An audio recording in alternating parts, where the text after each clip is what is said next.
out at the storage unit, and we're doing our little inventory thing that we actually did last year that really worked.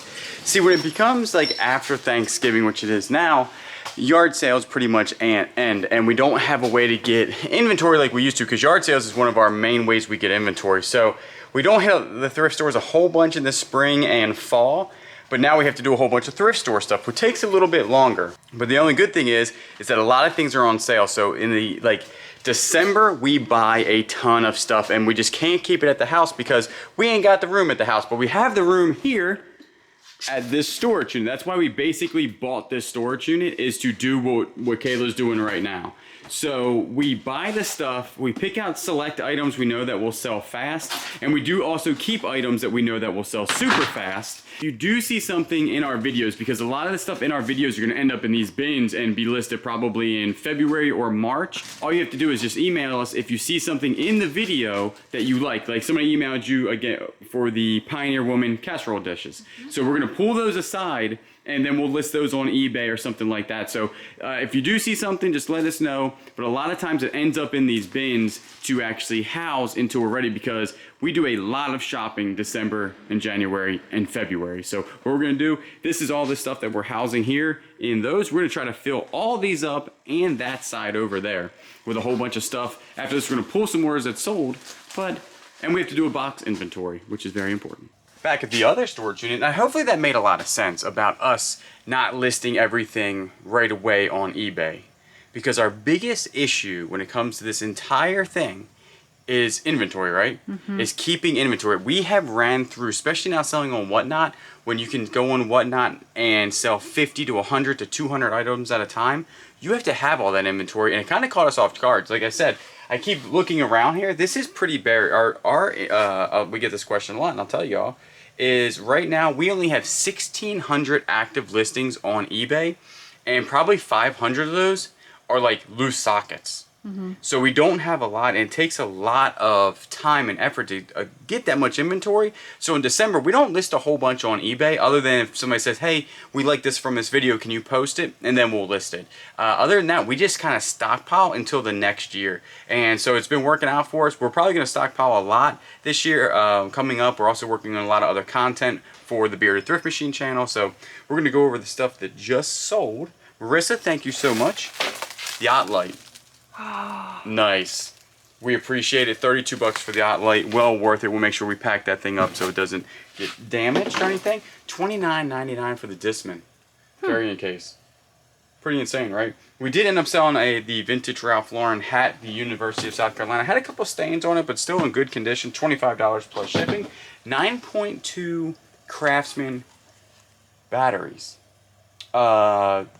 Without the batteries, the actual tool, these sell really well. I passed up on these a couple times. Stupid idea to pass up on these, because this one sold for 40. We sold another, I think something for 60 to 80 bucks. So definitely the 9.2 Craftsman battery powered tools, definitely a buy.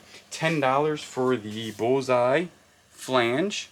Oops, it says flange, or it's a flange because it has a flange on it. Does that make sense? Then international sale, machinist steel number metal dies. Then we had a set of irons sell, Titleist DCIs, sold for 30 bucks plus shipping on those. And then we had this monstrosity sell, which I probably will never buy again unless it's the one that's worth $400, is that thing. Holy moly. I know. Who's shipping this thing? Probably me. I bought it. That's another thing that we do, is that if you buy the item, you gotta ship the item. Oh, is that how it is? I'm buying all small stuff from now on. You should have shipped those yolks we had last No, that's time easy. They can't break. Right?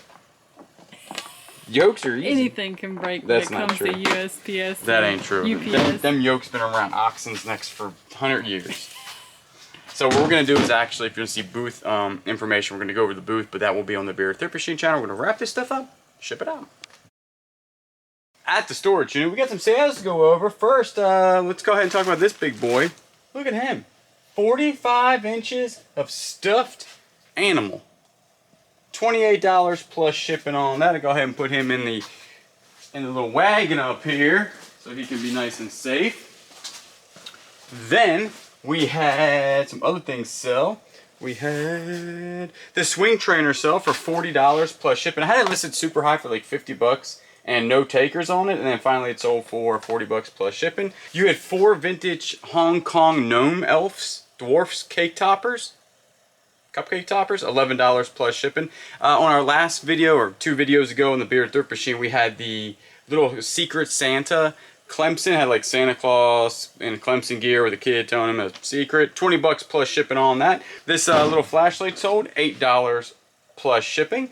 Then we had this right here, Porter cable. It's a biscuit joiner, model 555, sold for $59 plus shipping. A Corvette jacket, it was red. We got it for $1 or $2 at a yard sale not too long ago. It was a women's jacket, $20 plus shipping. Johnny O shirt. We picked these up for pretty cheap. And looking back, we should have bought her entire yard sale. She had a ton of good stuff.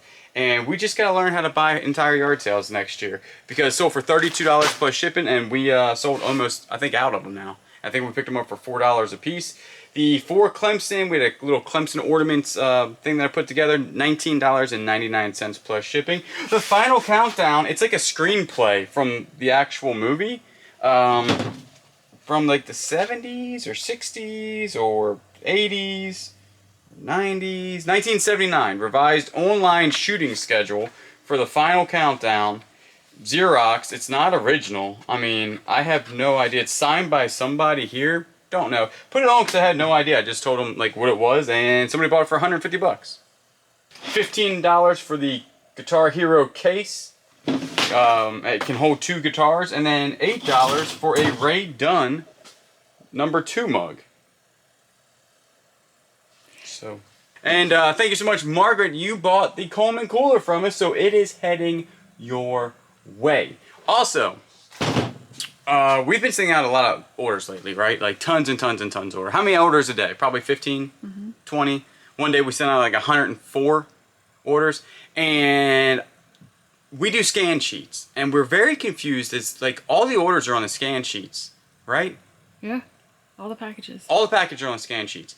But somehow they're not scanning at the post office. And this is a big deal, because it's a big deal because it goes on your eBay that they're not scanned at all, and that like hits you on your tracking. So we're actually kind of confused. We're going to talk to the post office about it. We have like 2 to 3 items on one of our big days that never got scanned in. The worst thing is one of them's worth like what, 300 bucks, $300, and it's never been scanned in, which means that they're saying that we never gave it to them. We did give it to them. It was on the scan form. The rest of everything's scanned in. So the post office is hurting our eBay store because of it. Because what's happening is that it's knocking us down. If we get a certain percentage down, you're no longer top rated. So because we just had it also with a poster. The poster was 100% on the scan sheet with other items. It never got scanned in until it got delivered 4 days later. When we go on the eBay thing and it shows up that it was delivered, you know, on time and everything, and we got hit on the tracking on it, which made our tracking go down. And again, if you go down a certain percentage, which you can see on the left side of your eBay seller hub, if you go down a certain percentage, you're no longer top rated. So it's like, I'm not understanding. We're going to talk to the post office. Has it happened with you before? Tell us down below. Also, if you know a way to combat it, like maybe with eBay, show them, hey, it had to be uploaded at this time if it was scheduled to this time, so we can get those negative things off there. We'll also actually have to talk to eBay about that. So it just always happens this time of year, though, because they're so incredibly busy. But the thing is we've changed everything. See, last year we used to take all the packages in, no scan sheet, and put it up front with the post office, and they would have to scan it in individually. Now we put everything in the back of the post office with a scan sheet, which everything should be on there, and they should scan it. We're just not, I don't understand it. It's a mystery. So what we're gonna do is pack this stuff up though, send it up.